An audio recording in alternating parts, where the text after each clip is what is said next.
दोस्तों आज मैं आप लोगों को पशुपतिनाथ मंदिर के रहस्य के बारे में बताऊंगा। नेपाल के हिमालय की खूबसूरत वादियों में बसा एक शहर जो सदियों पहले एक गहरे पानी का तालाब हुआ करता था। उस तालाब में अलग अलग तरह के सांप और नाग रहा करते थे। 7 यूनेस्को वर्ल्ड हेरिटेज साइट्स, तंत्र विद्या और सबसे बड़ा खुला शमशान के लिए जाना जाने वाला ये शहर और यहाँ पर बसा शिव जी के सम्मान में बना पशुपतिनाथ मंदिर। शहर के हर एक हिस्से में ऐसे कई राज छिपे हैं जिनके बारे में बहुत कम लोगों को पता होगा। अप्रैल 2015 एक खतरनाक भूकंप ने काठमांडू शहर को हिला कर रख दिया। देखते ही देखते शहर की सभी दुकानें और घर मिट्टी के ढेर में बदल गए और इसी ढेर के नीचे कुचले गए 9000 लोग, जिन्हें एक दर्दनाक मौत का सामना करना पड़ा। लेकिन एक ऐसी भी जगह थी जिसका ये खतरनाक भूकंप कुछ नहीं बिगाड़ सका। काठमांडू की बागमती नदी के किनारे एक ऐसा भव्य मंदिर बना है जहाँ आप एक साथ करीब 100 शिवलिंग के दर्शन कर सकते हैं। ये है शिव जी के सम्मान में बना पशुपतिनाथ मंदिर। इस मंदिर से और यहाँ के शिवलिंग से कई तरह की अलग अलग कहानियाँ जुड़ी हुई हैं। नेपाल महात्म्य में लिखी एक कहानी के अनुसार पशुपतिनाथ मंदिर में स्थित शिवलिंग स्वयंभू है। स्वयंभू यानी कि जो अपने आप से प्रकट हुआ और इसके बाद से ही काठमांडू को शिव जी की भूमि कहा जाने लगा।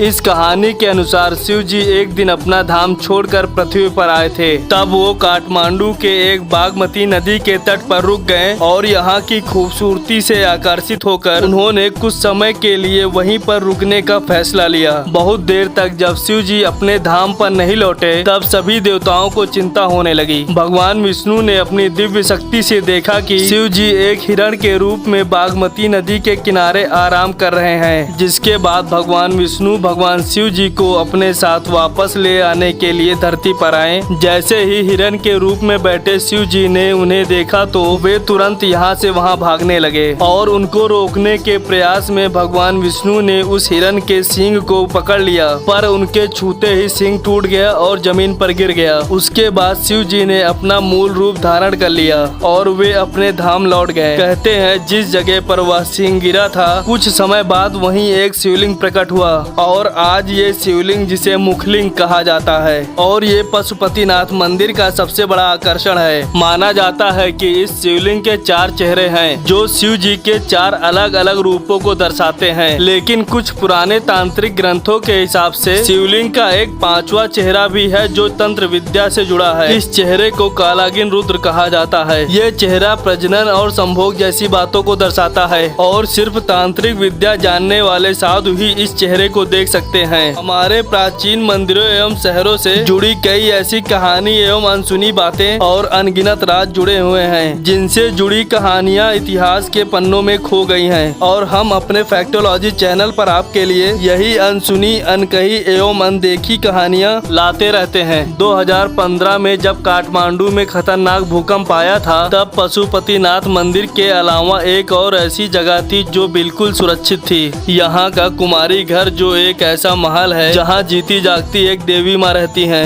काठमांडू की कुमारी देवी एक ऐसी बच्ची है जिसे रातों रात एक साधारण जीवन से उठाकर देवी का दर्जा दिया जाता है। 5 साल की छोटी बच्ची को एक दिन अचानक अपने माता पिता से अलग कर दिया जाता है। तब रोती बिलखती उस बच्ची को एक छोटे कमरे में ले जाते हैं। उस कमरे में कुछ दियों की एक हल्की रोशनी रहती है और वो बच्ची ठीक से कुछ देख नहीं पाती। खुद को अकेला पाकर वो बच्ची डर से कांपने लगती है। तभी वह अपने सामने खड़े एक पुजारी जी को देखती है जो आंखें बंद करके कुछ मंत्र का जाप कर रहे थे। इससे पहले कि वह उनसे कुछ पूछ पाए उसे अचानक से अपने शरीर में एक अलग सी ऊर्जा महसूस होती है और उसका सारा डर जैसे गायब हो जाता है। उसे लगने लगता है कि जैसे उसके अंदर बहुत ज्यादा शक्ति आ गई है और वो बोल पड़ती है कि ये मेरे साथ क्या हो रहा है। मुझे अचानक ऐसा क्यों लग रहा है कि जैसे मैं बहुत ज्यादा ताकतवर बन चुकी हूँ। यह सुनकर वहाँ के पुजारी अपनी आंखें खोलते हैं और मुस्कुराकर उस बच्ची से कहते हैं कि ये माँ दुर्गा की शक्ति है, ये तुम्हारे अंदर बसती है और इसलिए तुम आज से यहाँ की कुमारी देवी हो, माँ का एक जीता जागता रूप हो। काठमांडू में सदियों से कुमारी घर की यह प्रथा चली आ रही है जिसमें शाक्य जात की एक लड़की को उसके तेजस्वी रूप एवं मंत्र साधना की मदद से चुनकर कुमारी देवी बनाया जाता है। लोकल्स का मानना है कि ये प्रथा मल्ल देश के राजा ने शुरू की थी, जिनका ये कहना था कि माँ दुर्गा स्वयं उनके सपने में आकर